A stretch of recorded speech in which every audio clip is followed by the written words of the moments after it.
পলাশ, তুই ঝরে পড়িস না আজ মাটির পৃথিবীতে। থাক না তুই আরও কিছুক্ষণ ওই গাছের ডালেতে।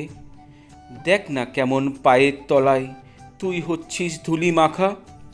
কেউ সে ভাবছে না তো তোর মনের ব্যথা। বিশ্বসাথী এবার 4 বন্ধুকে কাছে নিয়ে এগিয়ে চলল পলাশের খোঁজে।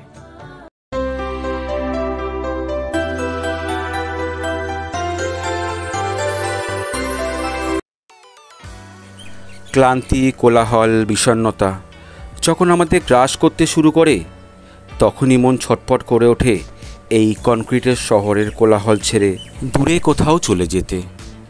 ঠিক করে ফেললাম রাঙামাটির দেশ হবে আমাদের এবারের গন্তব্য।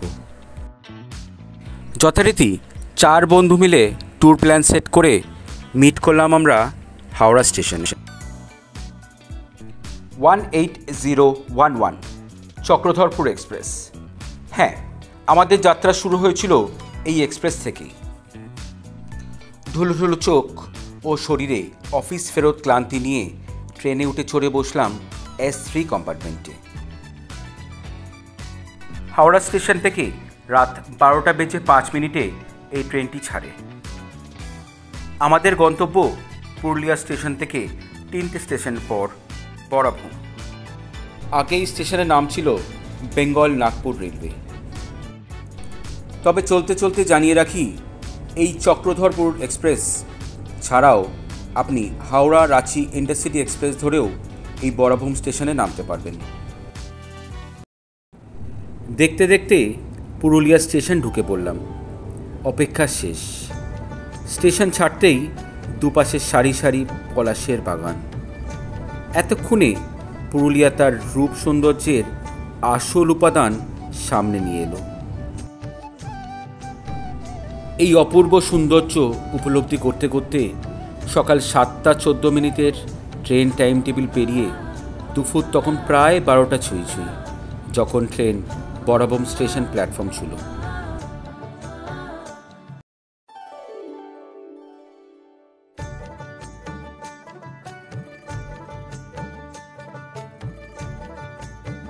স্টেশনের বাইরে আগে থেকেই গাড়ি অপেক্ষা করছিল আমাদের জন্য। আপনাদের সুবিধার্থে বলে রাখি, যদি স্টেশনের আশেপাশে হোটেল বা রিসোর্ট নিয়ে থাকেন, তাহলে স্টেশনের বাইরেই টোটো পেয়ে যাবেন সেখানে যাওয়ার জন্য। কিন্তু একটু দূরে হলে যেখানে থাকবেন সেখান থেকে গাড়ি বলাই ভালো। রাস্তার দুপাশে পলাশ ফুলের বাগানকে সাক্ষী রেখে বিশ্বসাথী পুরুলিয়ার মাটিতে প্রবেশ করল। স্টেশন থেকে বাগমন্ডি পুরুলিয়া রোড ধরে 19 কিলোমিটার পেরিয়ে আমাদের থাকার জায়গা চৌবনি ইকো রিসোর্ট।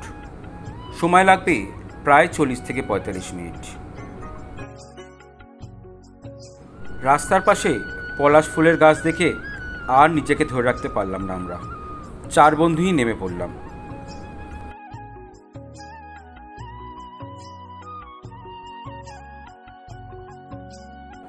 কিছুটা সময় কাটিয়ে ফটোশ্যুট করে আবার এগিয়ে চলা।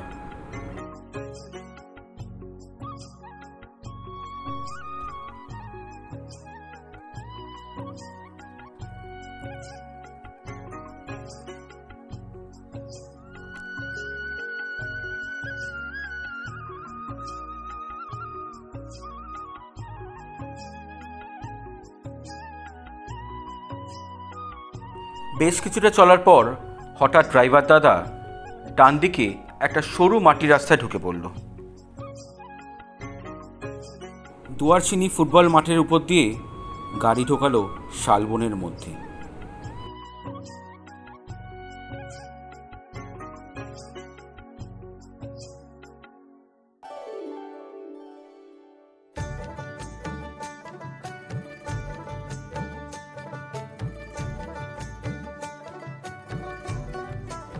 ডান দিকে পাহাড় ও বাঁ দিকে ছোট ছোট রিসোর্টকে পেরিয়ে অবশেষে পৌঁছালাম আমাদের পুরুলিয়ার বিশ্রামালয় চৌবনি ইকো রিসোর্ট।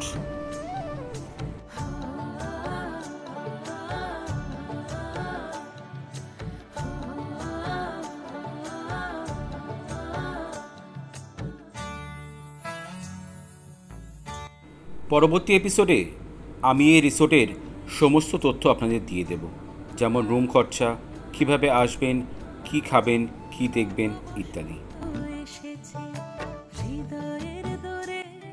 ভিডিওটি ভালো লাগলে লাইক, শেয়ার এবং সাবস্ক্রাইব করে দেবেন। আর কিছু তথ্য জানা থাকলে নিশ্চয়ই কমেন্ট করবেন। চেষ্টা করব আপনাদের প্রশ্নের উত্তর দেওয়ার। ধন্যবাদ।